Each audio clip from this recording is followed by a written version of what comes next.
Eo afaka va ianao? Eo afaka va ianao?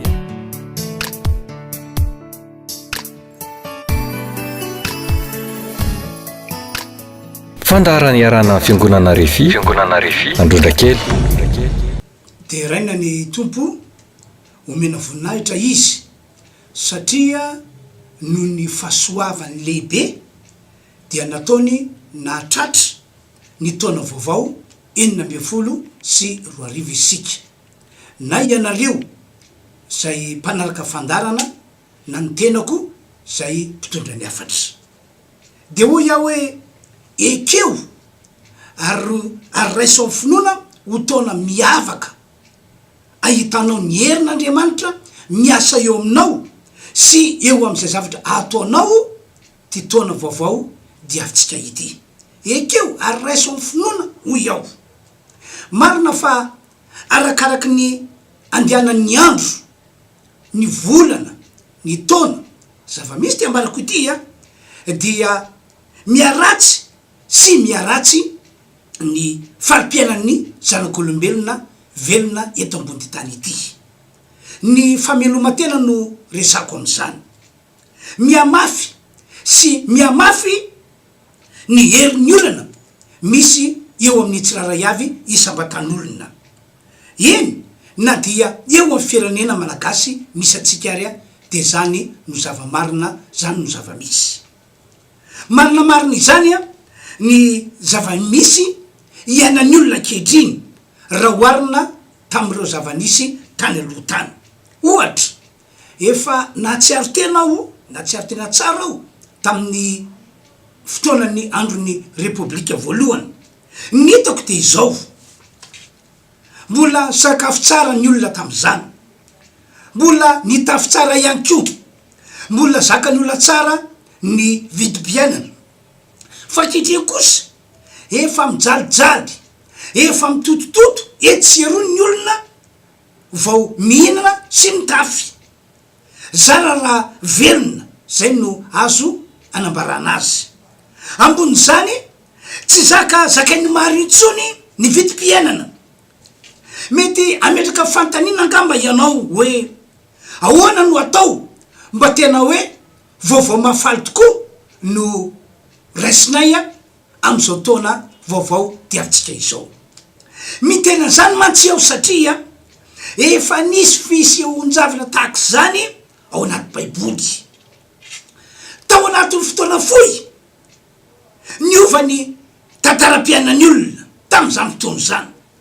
Raha ny marina ilay firenena mihitsy no nahita fahagagana sy fiovana tamin'izany fotoana zany. Ohatra, araka ny voalaza amin'ny baiboly ao am-pajaka faharoa toko fahaenina sy ny toko fahafito. Fitotiniko aminareo ny zava-nisy tamin'izany fotoana zany. Tantaran'ny baiboly fa nataon'ny fahavalo fahirano ny tanàna Samaria. Ka ny olona tao amin'ilay tanàna tsy afaka nivoaka mba hitady sakafo. Ary ny olona tany ivelan'ny tanàna tsy afaka niditra mba hitondra sakafo. Dia rehefa nandeha fotoana dia fogana tanteraka ny ankoanina tao amin'ny tanàna Samaria.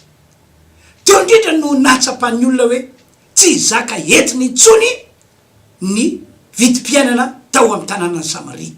Ary zany no antony natonga ny olona tamin'izany fotoana zany, araky ny efa nambarako taminareo tany aloha tany, fa voatery ny fampinan-janaka ny vehivavy.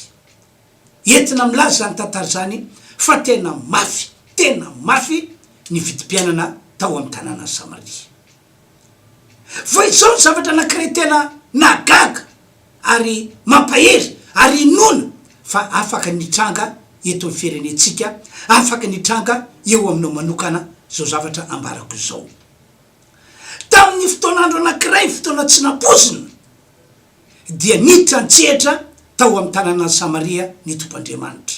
Niditra antsehatra ary nandray an-tanana ny fiainan'ny olona tao amin'ny tanàna Samaria ny tompandriamanitra. Dia ina no nataon'Andriamanitra tamin'izany? Tantaran'ny baiboly fa nataon'Andriamanitra niova ny tantaram-piainan'ny olona tao tanàna Samaria.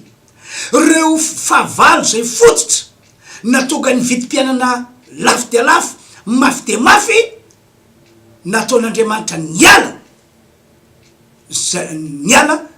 tsy nitoetra nandidina tanàna Samaria intsony. Nataon'Andriamanitra nandositra izy, ary teny eo ihany dia nataon'Andriamanitra mora be ny vitim-piainana. Melo nisy izany de nampitondra hafatra ny Elisa mpanapon'Andriamanitra nytompo tamin'izany hoe lazao amin'ny vahoaka rehetra fa raha mpitsoto zao de ho sekely ray monja ny vidiny vary ordea ndray mandeha famarana ao ambavatan'ny Samaria, ary sekely ray monja toy zany ihany koa ny vidiny vary kopa tsara toto ndray mandeha famarana ao ambavatan'ny Samaria. Ary rehefa tonga tokoa ny apitso tena arabaky teny de zay nambarako zay hoe lasa mora be ny vitim-piainana, tena mora tsy misy tsy misy tahaka zany. Ry havana, ianareo zay mahita sy mandray am'izao fotoana zao, nosoratana ao anaty baiboly ity zany tantara izany mba ilazana aminao aminareo ihany koa fa afaka niova ny tantaram-piainanao, ny tantaram-piainan'ny malagasy am'izao taona diavitsika izao. Afaka ny andresy sy aomby eo am'izay zavatra ataonao ianao. Afaka ny ny olana teo aminao, zay olana nisy hatram'izay ka hatramin'izao, na inona zany karazana olana izany. Tsy herinao anefa na fahaizanao no hitondranao am'izany, fa lay Andriamanitra tsy to, lay Andriamanitra tompon'izao rehetra zao. Manamarina izany lay tantara zay voaviny tantaraiko taminareo teo mikasika ny tantaran'ny olona tao amin'ny tanànany Samaria. De amafisika tsy nisy vahaolana azo mponina tao Samaria amonjena ny fiainana tamin'izany fotoana zany. Tsy nanana hery amahana ny olana nisy tao aminy ry zareo, fa rehefa niasa kosa ny Tompoandriamanitra, rehefa niditra nitsetra tao amin'ny tanàna Samaria tao amin'ny sambatan'olona Tompoandriamanitra, dia niseho ny fagagana, ary tony tsy nisy akory le olana zay nampahory azy reo tamin'izany fotoana zany. No zany indrindra tompoko amin'ny mampanompon'Andriamanitra dia miantso anao aho, miantso anareo aho, miverena amin'Andriamanitra ianao, dia ianareo zay mahita sy mandre ahy am'izao ry zao. Tsoroko aminareo mpanaraka fandarana fa ny vahaolana ho anao, ho anareo, ho antsika malagasy am'izao vaninandro misy atsika izao, de isika miverina amin'Andriamanitra ihany. Ataoko fa efa ampy zay taona maro ny fandiby nitondrantsika fiainatsika arak'izay ny heverentsika fa mety, mba hatonga ny farim-piainatsika hiatsara. Ataoko fa ampy zay taona maro ny fandimby zay nampiasaina ny hevitra no heverina hoe tsara indrindra, na ny saina sy ny faindrena zay no heverina hoe mety indrindra, entina namahana ny olana teto amin'ity firenena malagasy ity. Kanefa dia iarana mahita fa zao ny zava-misy. De io indrindra nefa mipetraka ny olana, zavatra tsapako sy hitako mantsy de izao, voafitaka ny olona sady mamita tena izy. Raha ny teny ateo hoe mila miverina amin'Andriamanitra isika, mila miverina amin'Andriamanitra ny malagasy, mila miverina amin'Andriamanitra ny mpitondra fanjakana, dia ny maro amin'ny olona de mihevitra fa efa niverina tamin'Andriamanitra izy, efa ho amin'Andriamanitra izy. No inona?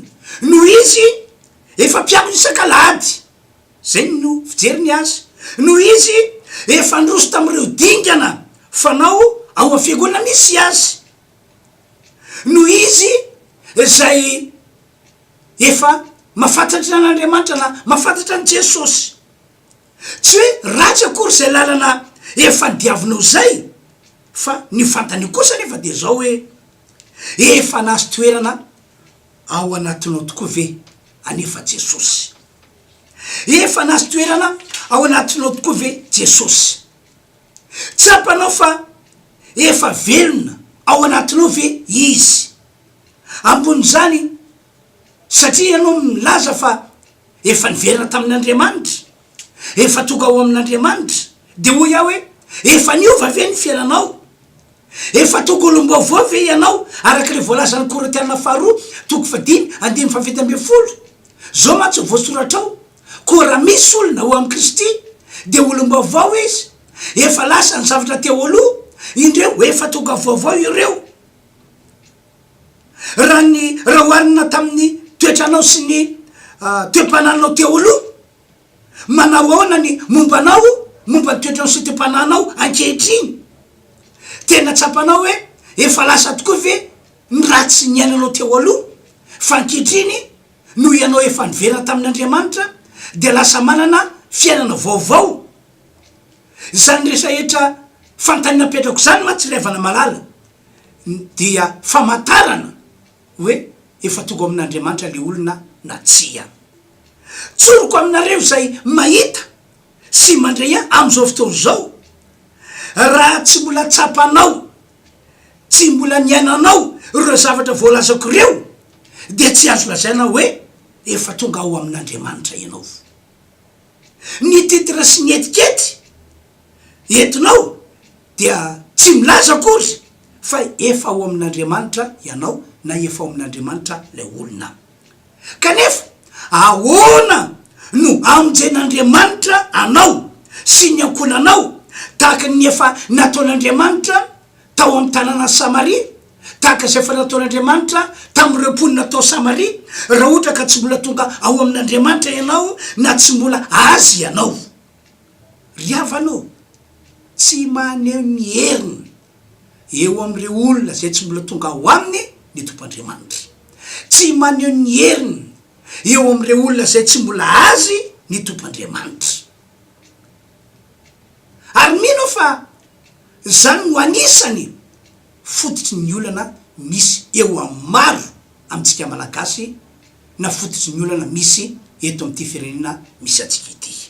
Noho izany averiko indray, mila miverina amin'Andriamanitra ianao, mila miverina amin'Andriamanitra ny malagasy, mila miverina amin'Andriamanitra ny mpitondra fanjakana. Ny lalana hitondrantsika ho amin'izany de izao, ny finoana Jesosy Kristy fa izy marina no tompo sy mpamonjy ity zao tontolo zao ity. Ny fanekenao fa nisorona nataon'i Jesosy Kristy teo ambony hazo fijaliana 2 taona mahery zay ny lasa, de ekenao fa vaolana ho anao amin'ny lafin-javatra rehetra, vaolana ho an'ity firenena malagasy ity amin'ny lafin-javatra rehetra. Mila manaiky, mila mino an'izany tena mbarako zany ianao. Manaraka zany, araky nefa nambarako matetetika tamin'ny alalan'izao fandarana izao de ity: misy fototra ihany koa ireo olana tsy mety voava eo amin'ny olona, eo amin'ny sambatan'olona na eto amin'ity firenena ity. Na olana ara-pivelomana io, na olana ara-pitiavana io, na olana ara-panambadiana sy ara-tokantrano io, na inona miseho eto ambony tany ity. Ary anisan'ny fototra lehibe de ny fisina ozona na fanaratsy na azo toerana eo amin'le olona, na eo amin'le taranaka, na eo amin'ilay firenena mihitsy. Ohatra amin'izany ho ia, tsy navelo tena kaina, tsy navelo tena kaina, na inona ezaka nataony any ka lasa prenireny sy mpanjendrena izy araka ny voalazan'ny Baiboly. Tsy navelo tena ikaina satria nahazo azy ny ozona taorina ny namonony na faty anebela ralahany. Genesis 4 no manambara zany, andeo vakitsika zay teny zay. Genesis 4 toy zao ny voasoratra ao. Genesis 4 de ny ndininy 10. Aron tompo, inona moa no nataonao ny feon'ny ranondralainao de efa mitaraina amiko avy amin'ny tany andiny faraky amby folo ankehitriny de voaozona ianao ka hiala amin'ny tany fonenana zay sokatra hitelona ny ranondralainao nalatsaka ny tananao. Koa raha miasa ny tany ianao dia tsanome vokatra ho anao intsony zany ka ho mpanjenjeny sy ho mpirenireny eny ambony tany ianao. Riavanao averiko ndray hoe misy fotra ny avina io olana tsy mety voava na eo amin'ny olona iray, eo amin'ny sambatan'olona na eo amin'ny firenena anankiray. Tahaka ny nazo ankaina ohatra le nambalako teo, taorina ninona amin'olona faty any Abelaralany dia tonga teo amin'ny ozona tsy mahavelo tena ka na inona ezaka nataony tamin'izany fotoana zany de tsy nety namokatra ho azy intsony ny tany iny. Ohatra ihany koa efa nilaza ny vavan'Andriamanitra fa rehefa tonga eo amin'ny olona na eo amin'le taranaka ny ozona de mandamoka sy maty akaranana ary mahafaty antoka avokoa zay zavatra rehetra atao na inona. Niseho zany eo amin'ny sambatan'olona ary afaka niseho ihany koa zany eo amin'ny firenena ray mantolo. Hitanao zao mivoasoratra amin'ny Deutéronomie 20:20 toy zao mivoasoratra Deutéronomie 20:20 de toy zao ny voalaza ao Deutéronomie 20:20 de vaketsika ny 7:30 amin'ny anaran'i Jesosy. Voan-javatra betsaka no entinao ambolena any an-tsaha nefa kely kosa no angoninao satria ho lanin'ny valaly ireny. Anao tany voaloboka sy asa azy ianao nefa tsisy rotovaina na ito voaloboka eo fa ho lanin'ny fosotra ireny. Ananazo oliva amin'ny taninao rehetra ianao nefa tsy hosotra diloilo satria hitsana ny olivanao. Mazava be mihitsy ny voasoratra fa rehefa ny vavan'Andriamanitra no manonona ozona dia tapitalaka le tanteraka ny olona satria zay ataony amin'izay fotoana zay dia andamoka ho faty akaranana tsy hisy ety intsony faty antoka no hita eo amin'ny fiainana. De mitovy amin'izany daholo ny fotony olona tsy mety voava eo amin'ny olona sy ny taranaka mandimby. Ndrindrindrindra moa ka hoe efa ao Jesosy ianao, efa manana ny tompo kanefa mbola misy olana tsy mety voavanao mihitsy mandraka ankehitriny dia za miady hevitra fa ekeo fa misy ozona na fanaratsy tsy mbola niala zany eo aminao zay fototra matoka ny fiainanao misy an'izay olana tsy mety voava izay mihitsy. Satria raha ny marina ny finoana Jesosy araky namariko teo aloha, ny finoana Jesosy ho tompo mpamonjy ity zao tontolo zao ty, ny fananana Jesosy monina sy mitoetra ao anaty de lalana anankiray tena lehibe ary tsara indrindra amin'Andriamanitra ahafahan'Andriamanitra miditra antseto amin'ny fiainan'ny olona ka mamonjy an'izany olona zany ho afaka amin'ny olana na inona karazany olana. Fa rehefa tsy mety va kosa le olana na de efa tonga amin'ny Jesosy ary ianao na de efa manana Jesosy ary ianao dia misy ozana zany eo na fanaratsy zay tsy mbola niala. De ireo ozana sy fanaratsy ireo no matonga le olana tsy mety voava. Riavana hoy aho aminao aminareo androany averiko ndray le tery aloha raiso ary ekeo amin'ny finoana fa taona miavaka ho anao ty taona zay diavintsika ity. Raiso ary ekeo amin'ny finoana satria raha tena tonga amin'ny Jesosy ianao ary ataony mivavaka fanafana ho anao dia azo antoka fa ho taona miavaka raha oharina amin'ny taona rehetra ity taona diavintsika ity. Fa soavana zany no ho tsapanao anapaka ny fiainanao. Eto de manazava fa tsy lalam-piainana akory ny hoe ny tsy fahombiazanao, ny faharesenao, ny fampitenao hatram'izay ny siny taona maro no diavinao zay, tsy lalam-piainana akory hoe zany zavatra ratsy zany de mbola afaka anaraka anao ihany ko na tsy maintsy iananao amty taona vaovao zay diavitsika ity. Marina fa ny zavatra hitany masinao ary tsapanao hatram'izay de hoe miaratsy miaratsy tokoa ny fiainana, zay le nambarako tery aloha, miamafy ny vidim-piainana, zay le nambarako tery aloha, fa tsy voatery ho takizany foana ny iananao. Ka averiko indray hoe afaka niova tantara-piainanao ho iaho. Efa nambarako taminao ny dingana zay irosonao mba atokavana am'izany.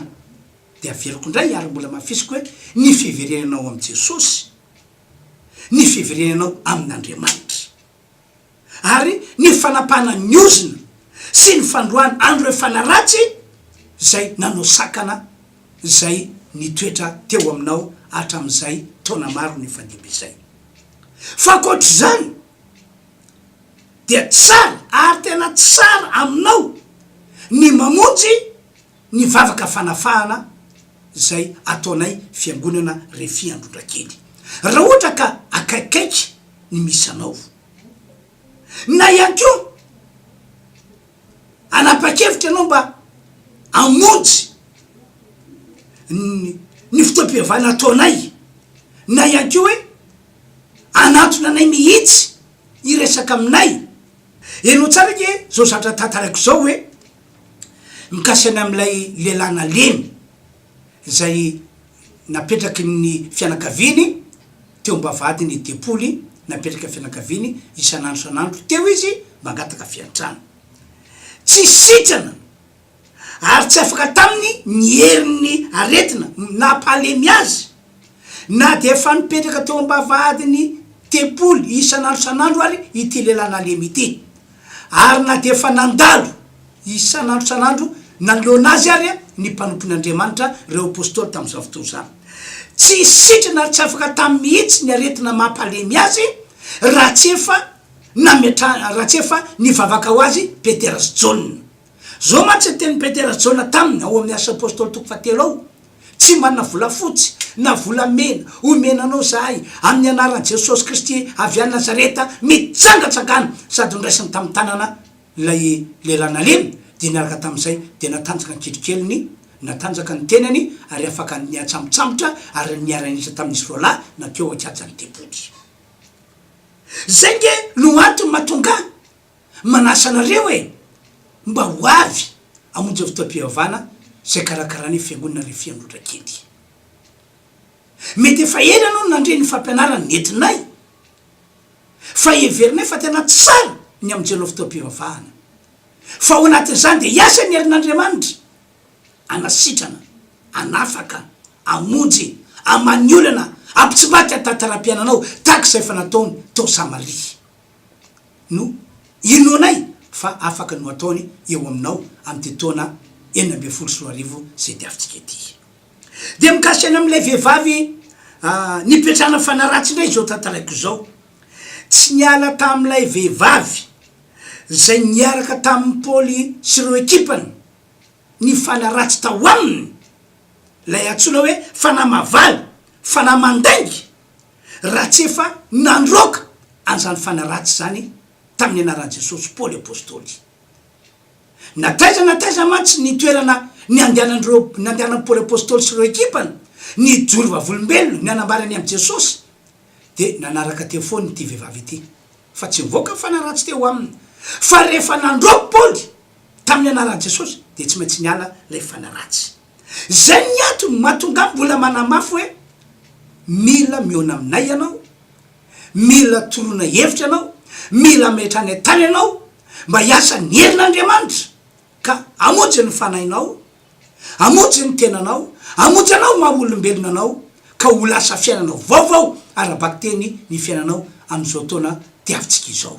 Dera ny ajara voninahitra ny de ho an'Andriamanitra irery any ka dia amarana ny fampianarana etiko anareo ao fa mitonanao ao afaka niova tantara-piainanao am'ty taona tiavinao ity afaka ny anana fiainanao vaovao ianao ka tsy voatery hoe reo zavatra ratsy niainanao tany aloha tany de mbola iainanao am'izao taona izao Andriamanitra miditra tsetro fiainanao no hitondranao am'izany fiainana vaovao mahafinaritra izany mino an'izany ianao maneke ny famarinana zany ianao tsisy tsy hain'Andriamanitra atao ivavaka atsika tompoko apetrao amin'ny folonao tananao napetrao amin'ny fatra misy marary anao tananao ary matoke fa hiasa ny herin'Andriamanitra amin'ny androandroany ity tompo Andriamanitra tsy tofo la izy atrizayko mandrakizay ianao no fanasy famarinana misotranao zahay fa no fahasoavanao tompo de zao zahay velonaina somatsara manitsaka ny taona vaovao 9 izao misotranao Andriamanitra fa no fahasoavanao lehibe de tonga ao amin'ny tokantrano olona tsiraray avy ny afatra avany aminao zay nety mpanomponao tamin'ty androandroany ety mandrafo amin'ny olona rehetra ianao mandrafo amin'ny isambatan'olona ianao araka nambarako to tompo de afaka niova tantara-piaina amin'ny tetoana ety reo olana zay nisy teo amin'ny teo aloha de afaka nofona tsy anaraka azy itsony am'izao taona 9 izao ko de aoka mangiazo anao Andriamanitra ka hitotika aminao Andriamanitra tsy toa amin'ny alala Jesosy ny olona aoka mangiazo anao Andriamanitra ka andray fanafahana manoloana ny herinao oza sy ny herina fanaratsy mitatao sy mitambesitra ho amin'izy amin'ny anaran'i Jesosy Kristy tapaky ny ozona na inona olana nentina hatramin'izay foanako ny herin'ny fanaratsy na inona asa ratsiny nataony teo amin'ny olona hatramin'izay straniko reo olona zay marary am'izao fotoana zao amin'ny anaran'i Jesosy tsofoko rano isa faliana lehibe tsy misy toy zany ane ny fiainan'ireo olona mpanaraka ny fandarana mpiain'ny tenin'Andriamanitra zetiko amin'ny alalan'izao fahita lavitra zao ny dera ny atsara ny voninahitra atolotra ho anao Andriamanitra ray zanaka ary fanahy masina amin'ny anaran'i Jesosy misaotra raha eo amen zay zany toko fotoanatsika ka de mametraka ny mandra-piaona amin'ny herin'ny ray tsofoko rano iovany tantara-piainanao amin'ny tetoana ety amen eo afaka va ianao